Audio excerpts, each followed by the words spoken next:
आज की कहानी है शीतला माता की कथा।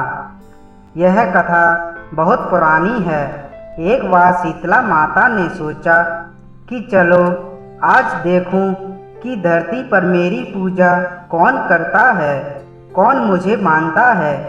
यही सोचकर शीतला माता धरती पर राजस्थान के डुंगरी गांव में आई और देखा कि इस गांव में मेरा मंदिर भी नहीं है, ना मेरी पूजा होती है। माता शीतला गांव की गलियों में घूम रही थीं। तभी एक मकान के ऊपर से किसी ने चावल का उबला पानी नीचे फेंका।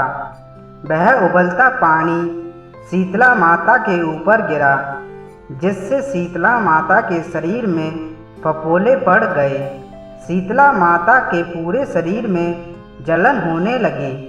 शीतला माता गांव में इधर उधर भाग भाग के चिल्लाने लगी, अरे मैं जल गई, मेरा शरीर तप रहा है, जल रहा है, कोई मेरी मदद करो। लेकिन उस गांव में किसी ने शीतला माता की मदद नहीं करी। वहीं पर अपने घर के बाहर एक कुम्हारन बैठी थी। उस कुम्हारन ने देखा, अरे यह बूढ़ी माई तो बहुत जल गई है, इसके पूरे शरीर में तपन है, पूरे शरीर में छाले पड़ गए हैं, यह तपन सहन नहीं कर पा रही है। तब उस कुम्हारन ने कहा, हे माँ, तू यहाँ आकर बैठ जा, मैं तेरे शरीर के ऊपर ठंडा पानी डालती हूँ।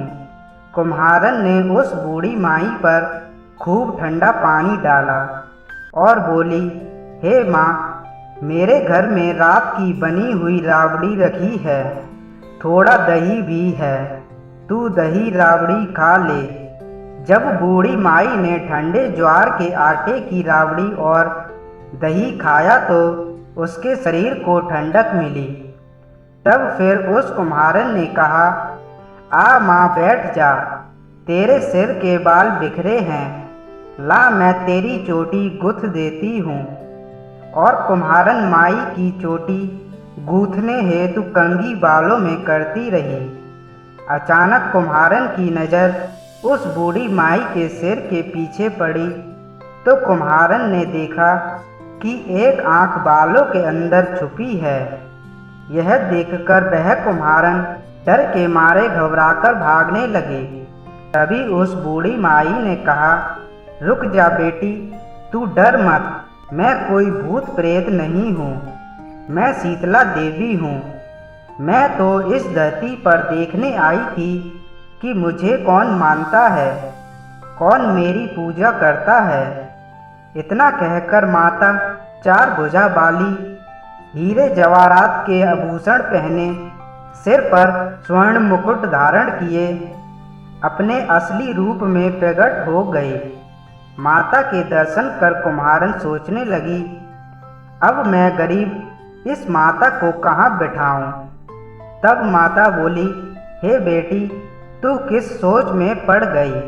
तब उस कुम्हारन ने हाथ जोड़कर आंखों में आंसू बहते हुए कहा, हे माँ, मेरे घर में तो चारों तरफ दरिद्रता बिखरी हुई है, मैं आपको कहाँ बिठाऊं।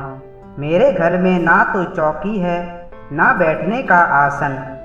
तब शीतला माता प्रसन्न होकर उस कुम्हारन के घर पर खड़े हुए गधे पर बैठकर एक हाथ में झाड़ू और दूसरे हाथ में डलिया लेकर उस कुम्हारन के घर की दरिद्रता को झाड़कर डलिया में भरकर फेंक दिया और उस कुम्हारन से कहा, हे बेटी, मैं तेरी सच्ची भक्ति से प्रसन्न हूँ, अब तुझे जो भी चाहिए मुझसे वरदान मांग ले।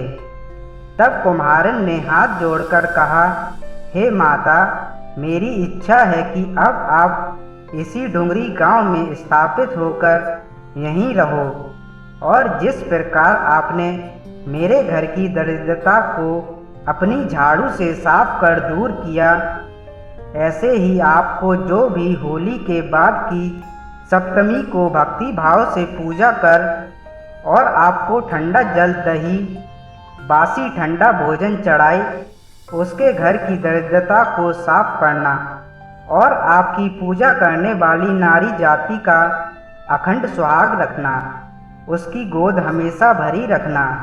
साथ ही जो पुरुष शीतला सप्तमी को नाई के यहाँ बाल ना कटवाएं, धोबी को कपड़े धुलवाने ना दें और पुरुष भी आप पर ठंडा जल, नारियल और फूल चढ़ाकर परिवार सहित ठंडा बासी भोजन करें, उसके काम धंधे व्यापार में भी दरिद्रता ना आए।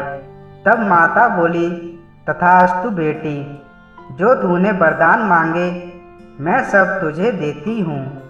हे बेटी, तुझे आशीर्वाद देती हूँ कि मेरी पूजा का मुख्य अधिकार इस धरती पर सिर्फ कुमार जाति का ही होगा।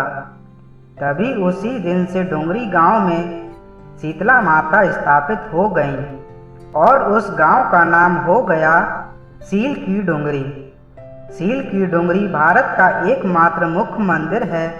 शीतला सप्तमी को वहाँ बहुत विशाल मेला भरता है। इस कथा को पढ़ने से घर की दरिद्रता का नाश होने के साथ सभी मनोकामना पूरी होती हैं।